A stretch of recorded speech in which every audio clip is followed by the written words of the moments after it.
Well, good evening and thank you for joining me. I hope you had a very Merry Christmas and Santa brought you lots of quad goodies. I was working over Christmas. I was on call Christmas Day, Christmas Eve, Boxing Day. So no flying for me and no drinking either. However, I am going to be out on New Year's Eve as I'm going to be off. So quick video tonight. A look at the Litchi app, the interpolate function.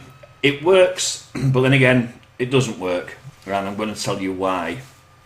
If you've not looked at the video yet, the look at the Litchi app, just pause me a second, go back, watch the video so you understand what the interpolate function is all about.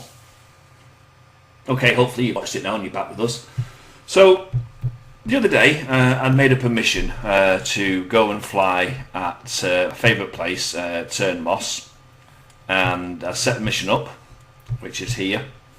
Now originally this was set to about 100 feet above the river that runs through here.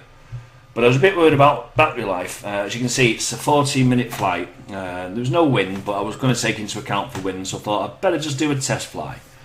So I set the heights here at 350, and that way I could maintain line of sight to it, and if there are any issues with battery life, if it started to get a bit low, I could just simply initiate and return to home.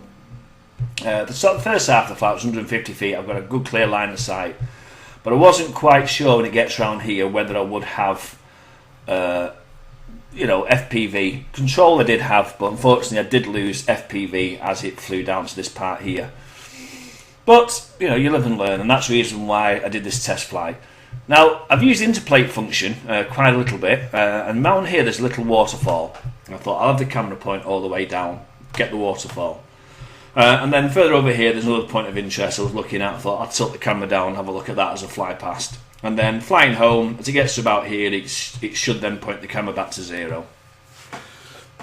However, when I watched the video back, I noticed that the interpolate function just didn't work. It did for some of it, but not for the parts where I'd lost FPV. I still had control of it. I still had about 28% sort of level when it came to the control signal, but the FPV had been going in and out, and I was stood sort of around this area here, holding the transmitter above your head. But I still lost FPV, as I say, around this particular area. And yeah, the camera didn't tilt down. The interpolate function quite simply didn't work.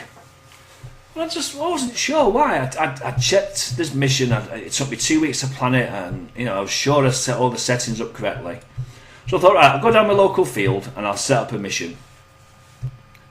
So I went down my local field and set up a little short 4-point mission with interpolate to tilt the camera down and then back up again. So what I'm going to do is I'm going to show you a video of the mission. The top screen is interpolate working and the bottom screen is interpolate not working. Okay, so let's have a look at the video. Okay, so the video is running now, and as you can see the craft is moving away from the home point as it's taken off. I like the way the Phantom 3 will rotate around the yaw. The Phantom 2 Vision wouldn't do that, it simply pointed forward, recorded facing forward, that was all it would do. I do like the P3 the ability to rotate around the yaw. I think it adds a nice sort of touch to videos that you're doing.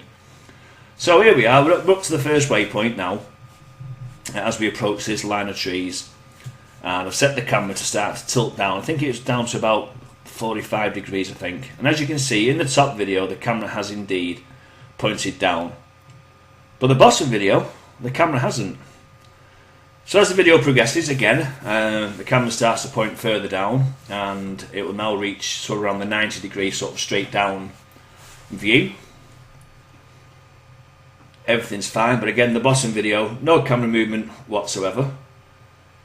And then as the quad comes to the end of the short mission, I've got it set to put the camera back to level position, pointing straight out, so it should then see the horizon.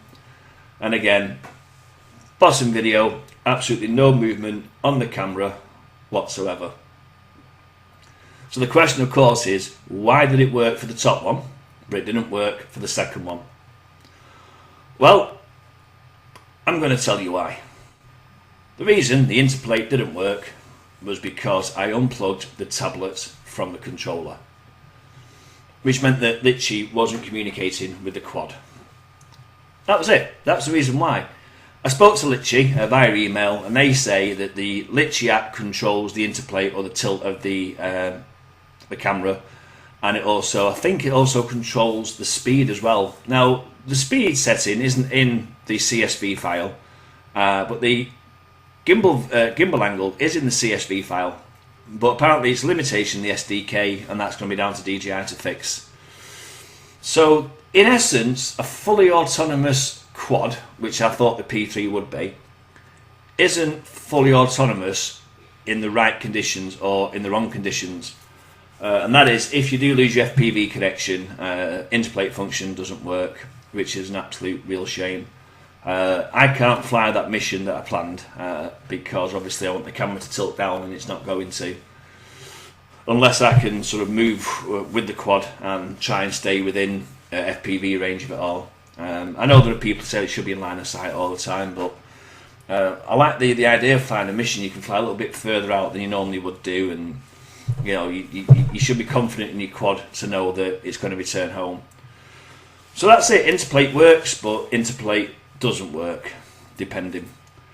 So that's it from me for tonight. Thanks very much indeed for joining me. I hope you enjoyed this video. Safe flying. Have a really, really happy new year. And remember, you don't drink and fly. Take care all. I'll see you again.